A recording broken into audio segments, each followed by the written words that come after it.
jo, unë do të jep Klodi paka shumë e bëri të plota të tregoj ngjarjen të plot, po tregoj një dy gjëra që kam unë më tepër si thuash, është tentativa e dytë për ta vrarë.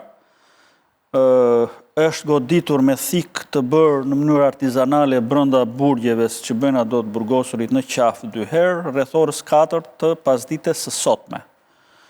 Dhe disa muaj më parë, autori, ky vras që e cilësojnë vrasës me pagesë, greku, bashkë me një 10 arab, e ka pushtuar komplet krahun e burgut, apo ato qelit e burgut të katit ku ndodhe ky për ta vrarë, 2 muaj më përpara.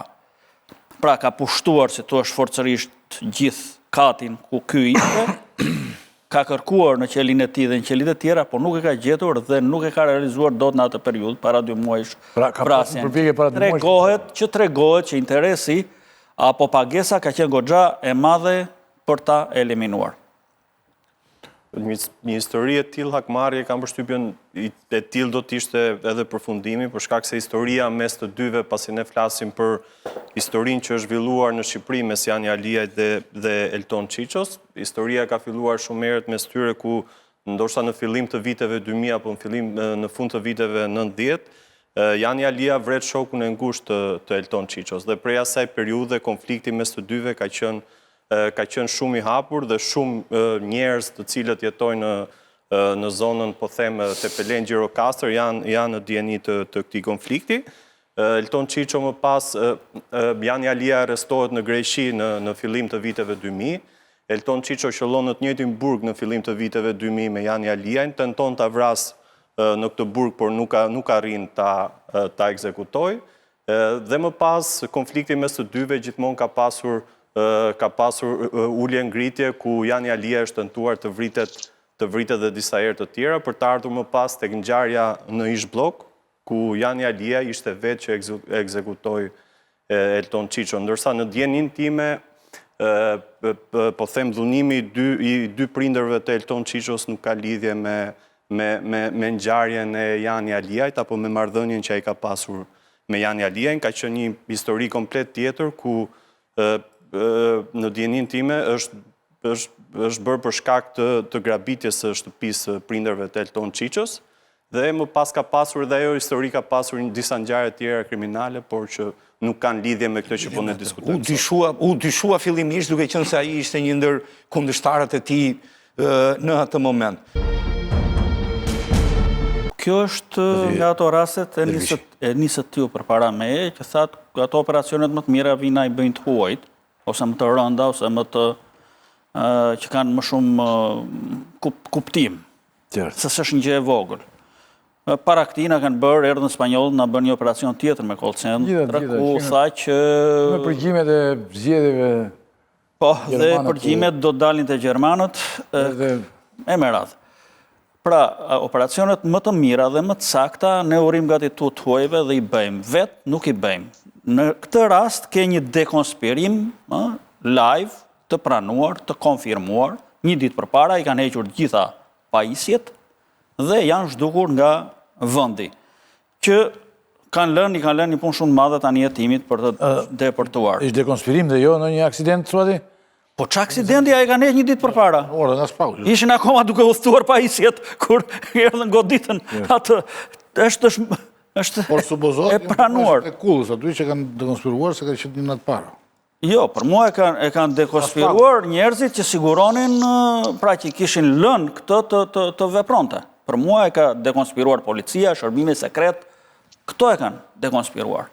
Askush tjetër. Mund ta kenë parë ata emisionin para javës, sepse emisioni Lieni ishte ndarë në dy puntata. Ka qenë emisioni i shfaqur, në rregull. Kështu që nuk. Jo, ata kanë shkuar para, kanë shkuar një ditë para. Jo, sepse është ajo i tha Klodi që ata për shkak të sigurisë që kanë aty në ambasadën e Izraelit. Do t'ja bileka në datën 8 janar në Muzgabëj transmetuar episodi i parë. Në datën 9 janar gazetarët kanë dorëzuar materialet në SPAK dhe kanë përshtypjen siç e pam ne emisionin e Liene e kanë parë dhe ata që ushtrojnë aktivitetin. Kështu që megjithatë edhe historia e dekonspirimit qëndron, pasi bëhet fjalë derisa prokuroria e posaçme dhe nuk i beson policisë së shtetit duke i lënë pak detyra në një aksion të tillë, sigurisht që ka pasur frikën e dekonspirimit, por Shqiptare është... Edhe pastaj policinë dhe historinë e institucioneve tjetër të shqiptare ne mund ta kërkojmë edhe diku tjetër, pasi sipas hetimit të bërë nga gazetarët italian, kjo është një histori e cila ka nisur 10 vite më parë dhe në krye të kësaj skeme në Itali, paktën sipas asaj që ne pam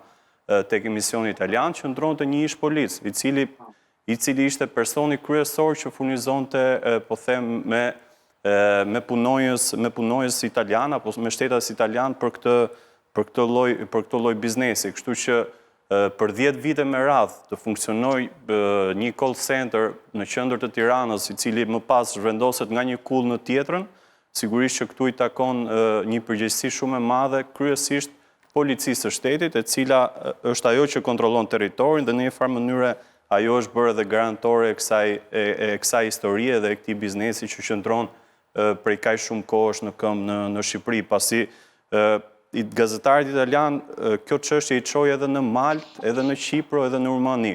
Por baza kryesore e këtyre personave ishte në Shqipëri për shkak të këtyre lehtësirave që ne po diskutojmë. Ne, po s'është 10 vjet në Shqipëri ajo. Është aktiviteti dakord. televizor. To janë aktiviteti që lëvizin në 6 muaj. Lëvizin në Shqipëri do atje apo dhe jashtë. Në Qipro ata kanë punuar në Qipro. Ata kanë punuar pasur në në Gjermani. Shqipëri, Jo, po gazetari italiani Ka pasur pjesë aktivitetit në Gjermani.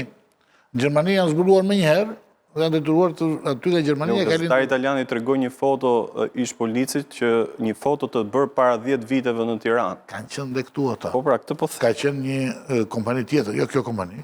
dakord, nuk po të S'pa përmendin emrin e kompanisë, se atë pastaj do të nxjerrë timi, por këto kanë qenë sigurisht para 10 vjetësh, ka vite që bën këto, tha këtu.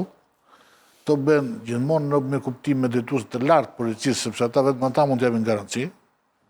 S'mund të jap garanci një drejtues i thjesht policie për atë, se janë para shumë mëdha. Nëse e pati aty, u thoshe 1 milion euro bënte një operator aty në muaj. 1 milion euro, që zhdukesh. Si një operator. Një operator bënte 1 milion euro. Në muaj. Fitim. Duke zhvatë, po. Zhdukeshin. Pra janë shumë para. Një përndimor s'ka që budo dhe një, apo din të mashtrojnë këta. Këta e gjejnë viktimat, i studiojnë viktimat dhe i gjejnë. Se janë njerëz të cilët janë vetëm, nuk kanë informacione duhur, nuk ndjekin lajme të tjera. E para ata funksionojnë me anë të një databaze numrash telefonit familjarëve në Itali, në Francë, në Spanjë, që i kanë aty. Pra si që na dolën neve sekretet dikur, ato kanë një databazë të numrave të telefonave dhe fillojnë dhe i marrin me radhë, i thonë jemi nga filan kompani, do i shkarkojmë dhe programin, ka qeliku në Indi, ka rritje shumë të madhe, mund të investoni fillimisht një gjë të vogël, ju do ta shikoni vetë se sa, dhe fillimisht do kërkonin se sa do rritet kjo gjë, dhe vërtet këta fusnin fillimisht 250 euro, që gjithkujt në Europë mund t'i duket një shifër që edhe po e humba, nuk ka ndonjë problem. Problemi ishte se pasi ata shihnin që kjo shifër rritej, dhe kishin atë faqen. Kjo rritej vetëm letra, se se ja u jepnin. Jo, rritej vetëm shifra online. Atëherë fillonte Atëherë fillonte loja e vërtet. Digital. Shifra online, pra, po. Studia digitale. Atëherë fillonte loja e vërtet. Pasi ata e kuptonin që ky person mund, pra e ka kapur karemin. Dhe i thoshte që nëse ke, a mund të futësh 5.000 euro se filan kompani ka këtë rritje në Amerikë, e me radhë, dhe në fund fare, kur bëhe një shifër e madhe, klienti kërkonte ta tërhiqte, dhe aty bëhe goli më i madh. Goli më i madh bëhe në momentin, pikërisht në momentin e fundit. Njeri i shkrua në mjeku tim dhe i thotë se thua yllit që është si filani që ma ka fotur mua njerë. Sa të tilla kanë Shqipëri. Dim. Sa të tilla kanë Shqipëri. Po firmat piremi dale këtë bazë mashtrimi kanë pas. Është mashtruar një kombitor. Dhe e fundit yllin, nëse ndjek? Ja, se po i kthej që e kuptoj dhe po dhimbja e shimja. Pra, momentin që klienti kërkonte lekët. Në momentin që klienti kërkonte lekët, ti marr këto lekë, pra u bën 100.000 euro, tani unë i dua këto lekë, bëhe goditja e fundit dhe shumë e madhe, sepse i thoshin, po ti mund t'i marrësh lekët, por ne operojmë një vend të huaj dhe këtu do mbahet 20% e shumës që ti duhet na nisësh. Dhe ata nisnin dhe 25.000 euro për të marrë mjershin e tyre. Ki ishte goli më i madh, ishte në këtë formë.